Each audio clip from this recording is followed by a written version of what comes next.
मला 4 मुद्द्यावर या घटनेच्या अनुषंगिक थोडी पार्श्वभूमी मला क्लिअर करायची आहे की स्टंटबाज, नौटंकीबाज, लोकप्रतिनिधी कसा असतो याचं उत्तम उदाहरण म्हणजे चाळीसगावचे सन्माननीय आमदार साहेब आहेत.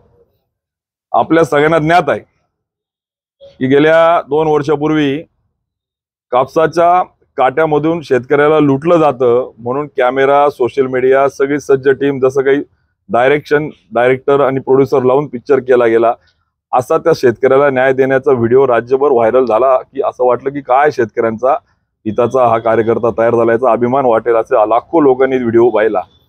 पण प्रत्यक्ष आज तागायत देखील त्या शेतकऱ्याला ना पैसे मिळाले, ना त्या संदर्भात कुठली कार्यवाही झाली, ना गुन्हा दाखल झाला. अजूनही ते तसंच आहे. फक्त चर्चा आणि व्हायरल होऊन तो सोशल मीडियात सवंग लोकप्रियतेचा तो फक्त माध्यम झाला. आपण बघितलं असेल 1.5 वर्षापूर्वी एका सायबर कॅफेची तोडफोड करून चुकीचे कामं, लैंगिक शोषण किंवा काही चुकीचे होत असतील या अनुषंगाने राज्यभरातल्या मुलींच्या पालकांना तर असं वाटलं की अरे काय आपल्या मुलींचा आणि चुकीच्या कामाला विरोध करून न्याय देणारा हा आपला उद्धारदाता आहे की काय, अशी भावना तयार करून केवळ त्या ठिकाणी देखील पोलीस सोबत, नगरपालिका यंत्रणासोबत आणि तोडफोड केली आणि सोशल मीडियावर व्हायरल करत, पेड प्रमोशन पैसे लावून व्हायरल करत मी कसा त्या ठिकाणी वेगळा आहे असा प्रयत्न सोशल मीडियातून करत या सवंग लोकप्रियतेचा रोग म्हणण्यापेक्षा जो त्यांना आजार झाला आहे त्या आजारातून जर एखादी पीडित महिला कोणी असो ती आणि तो कोणी करणारा असो, मग तो राजकारणातला असो, प्रशासनातला असो, कोणी असो, गुन्हेगाराला जात नाही तशा पद्धतीने कोणी अत्याचारी असो त्याच्यावर कार्यवाही झाली पाहिजे, गुन्हा दाखल झाला पाहिजे. पण तो जर एखादी आबला असेल, एखादी अत्याचार झालेली जर नारी महिला असेल, एका बाजूला तुम्ही स्त्री शक्तीचे गोडवे गातात आणि तिला तुम्ही डीपीडीसीच्या बैठकीत सांगता ये रे तिला बोलव रे, म्हणजे उलट जाऊन गुन्हा दाखल करून कार्यवाही होऊन त्याला शिक्षा कशी होईल याकडे लक्ष न देता लोकप्रियतेतून माझी सवंग लोकप्रियता आणि मी कसा त्या ठिकाणी नौटंकीबाज आणि त्या ठिकाणी माझा स्टंटबाज मी कसा वेगळा आहे असं दाखवून जो प्रयत्न आणि जो आजार त्यांना झाला या आजारातून बाहेर आणण्यासाठी देखील प्रयत्न करावे लागतील. कारण की या आजारातून प्रचंड नुकसान होतंय.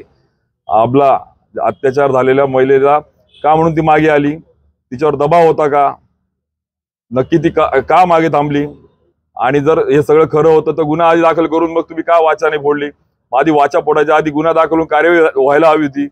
मग तुम्ही तसं न करता आधी तुम्ही मीडियामध्ये तुम्ही त्याला म्हणजे तुम्हाला प्रसिद्धी फक्त घ्यायची होती का, तुम्हाला फक्त स्टंट करायचा होता का, असे अनेक प्रश्न येत आहेत. आणि या पलीकडे जाऊन 4 दिवसापूर्वी 1.5-2 कोटी रुपयाची चर्चा जी आम्ही ऐकतोय, एखाद्या कार्यालयातून चोरी होत असेल लोकप्रतिनिधीच्या चाळीसगावच्या सारख्या ठिकाणी, तर मला असं वाटतं अंत्योदय नाव, बरं मी सुदैवाने भाजपात राहिलोय म्हणून मला माहिती आहे अंत्योदय म्हणजे गरीबातला गरीब, जो दीनदयाळ उपाध्यायांनी भाजपा स्थापनेच्या मागे विचार ठेवला होता, ते नावाच्या कार्यालयामध्ये कोट्यवधी रुपयाची त्या ठिकाणी येतात कसे ते 1.5 कोटी 1 कोटी लाखो रुपयाची रोकड येतेच कशी, आणि ती येते तर द्यावा ते पैसे कुठून आले, कसे आले.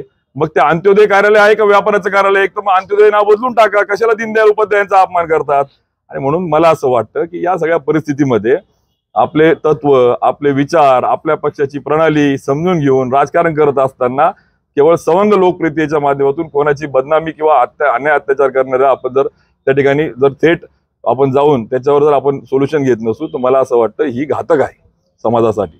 मला असं वाटतं की मंगेश चव्हाण आमदार साहेब आमचा यांचा गृहमंत्र्यांवर विश्वास राहिलेला नाहीये आणि त्यामुळे ते वारंवार गृहमंत्री देवेंद्र फडणवीस साहेबांवर त्या ठिकाणी आरोप करत असतात, त्यांच्यावर आक्षेप घेत असतात, त्यांच्या कार्यशैलीवर ते ताशेर ओढतात अप्रत्यक्ष. कारण की ज्या पद्धतीने गुन्हा दाखल होत नाहीये, आम्ही सांगतोय बघा ते सांगतायत डीपीडीसीत बोलावं लागतं, एखाद्या आमदाराला एवढा आक्रोश करावा लागतोय, 4 तास ठिया करावा लागतोय, याचा अर्थ त्यांच्या गृहमंत्र्यांवर त्यांचा विश्वास राहिलेला नाहीये. आणि दुसऱ्या बाजूने चाळीसगावला 2 महिन्यापूर्वी असंच पॉस्कोच्या गुन्ह्यामध्ये पीआयची ज्या ट्रान्सफर झाली, तो पीआय तुम्हीच आणायचा आणि तुम्हीच त्याचा स्टंट करायचा, ट्रान्सफर करायचा. अरे ठीक आहे ना, अन्याय अत्याचार गुन्हा दाखल झाला पाहिजे, त्याबद्दल कोणाचं दुमत नाहीये, त्याबद्दल राजकारण पण करायचं नाहीये.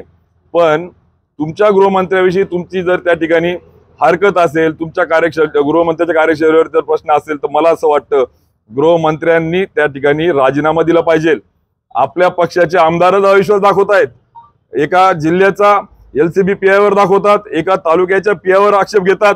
म्हणजे जर सत्ताधारी पक्षाच्या नेत्यांचा, आमदारांचा, मंत्र्यांचा, अप्रत्यक्ष गिरीश महाजनांचाच जर देवेंद्र फडणवीसांवर जर विश्वास नसेल तर त्यांनी तात्काळ राजीनामा दिला पाहिजे. नाही तर मग देवेंद्र फडणवीस यांच्या एकतर मग यांचा विचार करत नाही का काय, यांच्या विचाराला देत नाही काय, बालिश बुद्धी म्हणून दुर्लक्ष करता की काय, नक्की याच्यातलं खरं काय हे पुढे आलं पाहिजे. आणि नाही तर तिसरं मग पोलीस प्रशासनाचा राजकारणाचा अड्डा करून त्या प्रशासनाला अकार्यक्षम करायचा त्यांनी हेतू लावलाय काय. अरे 20-20 एसपीनी मेरिट दिलेल्या पोलिसांच्या बदल्या करायच्या, मग कोण कायदा सुरक्षा करेल.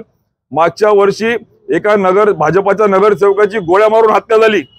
1.5 वर्षापूर्वी एका पोलीस कर्मचाऱ्याची भर चौकात अहिल्याबाई चौकामध्ये भोसकून हत्या झाली. आता 2 दिवसापूर्वी वाळूच्या वादातून 2 नंबरच्या धंद्यातून एका भाजपाच्या नगरसेवकावर हल्ला जावा. मग या सगळ्या संदर्भात पोलिसांना काम करू द्यायचं नाही, गृहमंत्र्यांवर अविश्वास दाखवायचा आणि मग केवळ आक्षेप आणि सवंग लोकप्रियतेतून मीडिया. म्हणजे मला असं वाटतं की जामनेरचे आणि चाळीसगावचे लोकप्रतिनिधी यांचा एकतर देवेंद्र फडणवीसांवर विश्वास राहिला नाही किंवा देवेंद्र फडणवीस यांना त्या ठिकाणी बालिश बुद्धी म्हणून गांभीर्याने घेत नाही का काय. आणि तिसरं पोलिसांना त्या ठिकाणी दबावाचं राजकारण करत बावलं करून जिल्ह्याची कायदा सुव्यवस्था त्या ठिकाणी पूर्णपणे होरपळली हे चित्र आज जिल्ह्यात बघायला मिळतंय.